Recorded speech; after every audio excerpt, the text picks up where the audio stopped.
Saudara-saudari terkasih, apakah saudara sudah memulai hari ini dengan penuh sukacita dan punya niat untuk berbuat baik meskipun kecil? Semoga Tuhan memberkati niat baik saudara.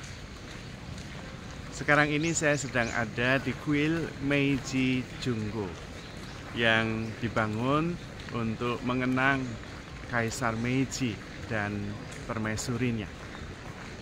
Sampai sekarang, kuil ini menjadi kuil yang sangat recommended dan masih aktif digunakan. Begitu banyak peziarah yang datang ke sini dengan berbagai macam ujub, doa, dan kebanyakan di antara mereka merasakan bahwa Tuhan mendengarkan dan mengabulkan doa-doa mereka. Karena itu pengunjungnya banyak sekali, bukan hanya turis, tetapi juga orang-orang beriman yang percaya akan kesucian tempat ini.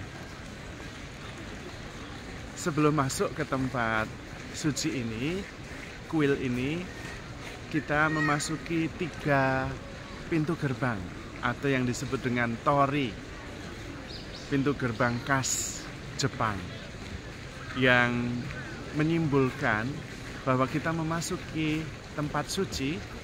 Pertama, melalui gerbang yang nomor 1, itu berarti kita menanggalkan hal-hal yang duniawi, hal-hal yang jasmani, material, dosa-dosa, emosi, dan sebagainya.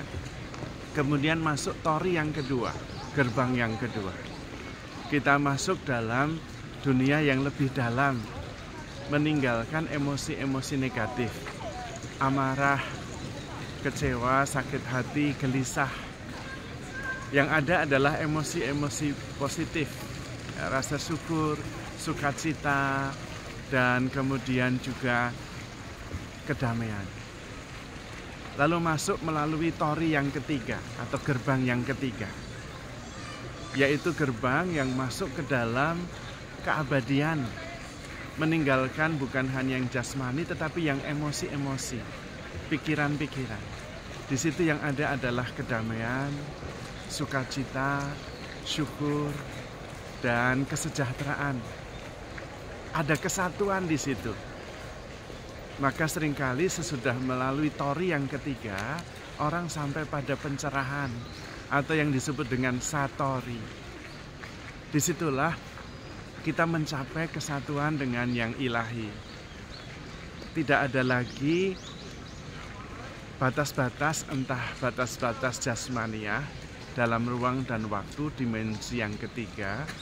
Tidak ada lagi batas-batas emosional, terutama emosi-emosi negatif. Yang ada hanyalah kedamaian, keutuhan, kepenuhan, kesatuan dengan yang ilahi. Itulah yang menjadi sebuah simbol perjalanan setiap pribadi ketika menempuh perjalanan rohani, melampaui gerbang-gerbang dalam kehidupan. Dan memang sebetulnya semua di antara kita dipanggil untuk kesatuan dengan yang ilahi itu. Cepat atau lambat, kita harus menanggalkan semuanya karena hanya Tuhan yang bisa kita andalkan. Itu maksudnya. Ketika kita bersatu dengan yang ilahi, ketika kita mengandalkan Tuhan saja, yang ada hanya Tuhan, yang ada hanyalah keutuhan, kesatuan, maka kedamaian yang kita rasakan. Problem-problem tentu masih ada, tetapi kita bisa mengerti bahwa itu semua bisa terlewati karena akan berlalu, entah suka, entah duka. Maka sebelum tori atau gerbang yang ketiga, di sana dipasang patung-patung yang sangat indah, tetapi dari es.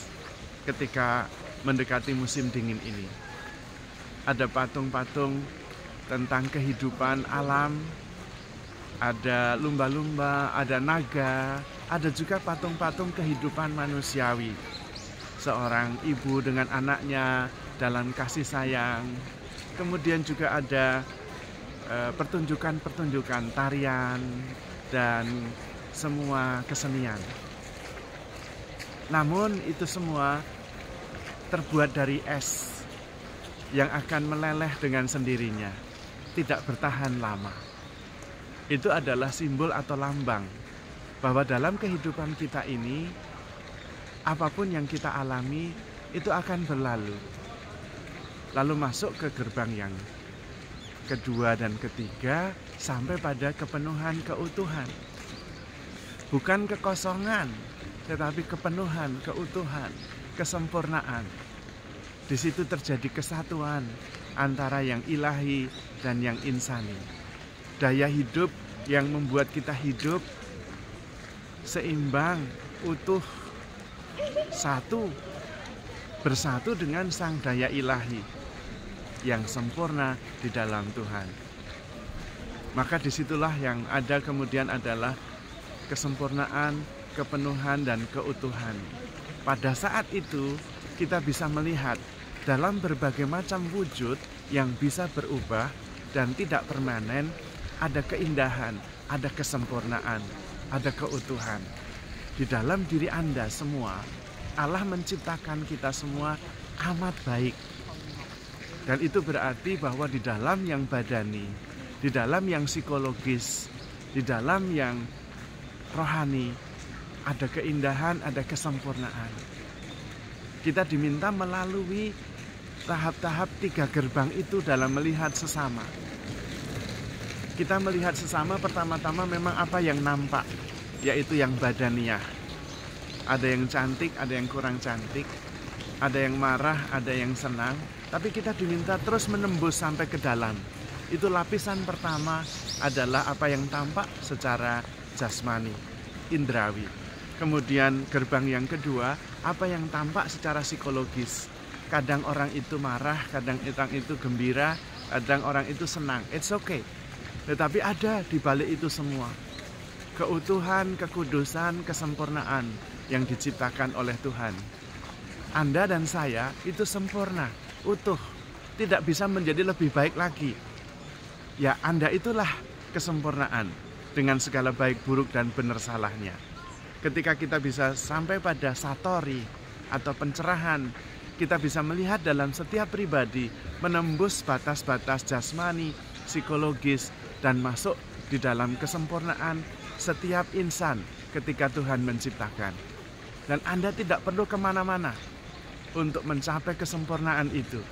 Cukup masuk ke dalam diri, melampaui 3 gerbang itu.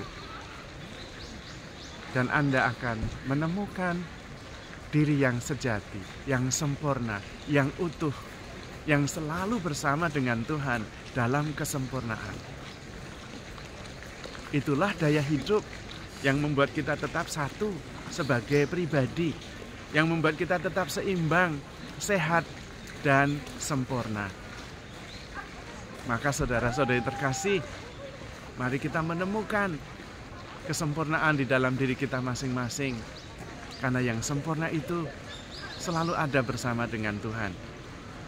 Kita begitu dikasihi oleh Allah. Maka handle yourself with care because you are loved. Tuhan memberkati.